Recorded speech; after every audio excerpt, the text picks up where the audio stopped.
বিজ্ঞানী ঈশ্বরের সঙ্গে নিঃসঙ্গ মহাশূন্যে সুনিতার শক্তি ছিল গীতা এবং গণেশ।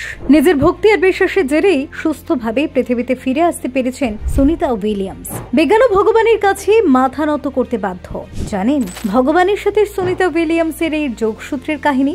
সত্যি সত্যি চমকে উঠবেন, গায়ে কাঁটা দেবে। দেখুন, 9 মাস মহাকাশে কাটিয়ে নিরাপদে পৃথিবীতে ফিরে এলেন মার্কিন মহাকাশ সংস্থা নাসার নভোচারী সুনিতা উইলিয়ামস। ফ্লোরিডা উপকূলে স্পেস এক্সের ড্রাগন ক্যাপসুলে চড়ে সফল অবতরণ করেন তিনি। 2024 সালের 5 জুন মহাকাশে পাড়ি দিলেও মাত্র 8 দিনের অভিযানের পরিকল্পনা থাকলেও প্রযুক্তিগত ত্রুটির কারণে দীর্ঘ 9 মাস মহাকাশে আটকে ছিলেন তিনি। তবে কঠিনের সময় তার ধৈর্য, মানসিক দৃঢ়তা এবং আধ্যাত্মিক বিশ্বাসই তাকে শক্তি জুগিয়েছে। প্রথম মহাকাশ অভিযানে 2006 সালে সুনিতা উইলিয়ামস ভগবত গীতার একটি কপির সঙ্গে নিয়ে গিয়েছিলেন। তিনি বিশ্বাস করেন গীতার কর্মযোগের বার্তা জীবনের প্রতিটি সংগ্রামে জয়ী হতে সাহায্য করে। মহাশূন্যের নিঃসঙ্গতা ও চাপের পরিস্থিতিতেও গীতার শিক্ষা তাকে মানসিকভাবে শক্তিশালী রেখেছে। 2012 সালে দ্বিতীয়বার মহাকাশ ভ্রমণের সময় তিনি শিবের একটি ছবি এবং ওঙ্কার প্রতীক সঙ্গে রেখেছিলেন। মহাশূন্যে এই আধ্যাত্মিক শক্তির সংস্পর্শে থাকায় তিনি আত্মবিশ্বাস ও ধৈর্য ধরে রাখতে পেরেছিলেন। 2024 সালের অভিযানে যাওয়ার সময়ও সুনিতা গণেশের একটি মূর্তি তার সঙ্গে নিয়ে গিয়েছিলেন। তিনি বিশ্বাস করেন গণেশের আশীর্বাদ তাকে সমস্ত বাধা থেকে রক্ষা করে।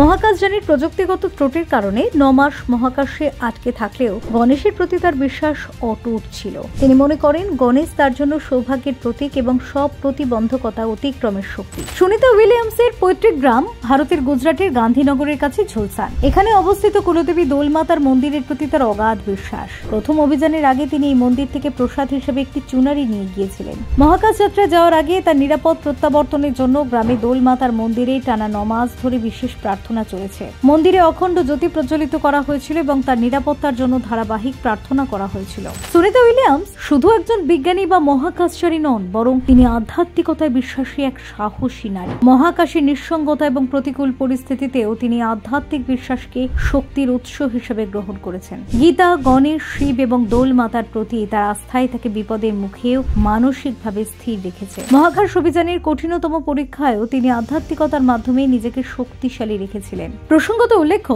সুনিতা 1987 সালে মার্কিন নৌবাহিনীতে যোগ দেন এবং 1989 সালে নৌ বিমান চালক হিসেবে প্রশিক্ষণ সম্পন্ন করেন। তিনি হেলিকপ্টার পাইলট হিসেবে কাজ করেছেন এবং 30টিরও বেশি বিভিন্ন ধরনের উড়োজাহাজ চালানোর অভিজ্ঞতা অর্জন করেছেন। 1993 সালে তিনি নেভাল টেস্ট পাইলট স্কুল থেকে স্নাতক হন এবং পরবর্তীতে টেস্ট পাইলট প্রশিক্ষক হিসেবে দায়িত্ব পালন করেন। এই সময় তার দক্ষতা ও নেতৃত্বের গুণাবলী স্পষ্ট হয়ে ওঠে। 1998 সালে নাসা সুনিতাকে মহাকাশচারী হিসেবে নির্বাচিত করে এবং তার প্রথম মহাকাশ অভিযান শুরু হয় 2006 সালে, যখন তিনি অভিযান 14 এবং 15 সদস্য হিসেবে আন্তর্জাতিক মহাকাশ স্টেশনে অর্থাৎ ISS এ যান। এই মিশনে তিনি 195 দিন মহাকাশে কাটান এবং 4টি স্পেস ওয়াক সম্পন্ন করেন। 2012 সালে তিনি অভিযান 32-এ ফ্লাইট ইঞ্জিনিয়ার এবং অভিযান 33-এ কমান্ডার হিসেবে দায়িত্ব পালন করেন, যেখানে তিনি আরো 127 দিন মহাকাশে অতিবাহিত করেন। তাই প্রিয় দর্শক, আপনার শুভাকাঙ্ক্ষীদের কাছে ভিডিওটি পৌঁছে দিতে প্রচুর পরিমাণে শেয়ার করুন। চ্যানেলে নতুন হলে অবশ্যই সাবস্ক্রাইব করে আমাদের পাশে থাকুন। কমেন্টে লিখুন জয়,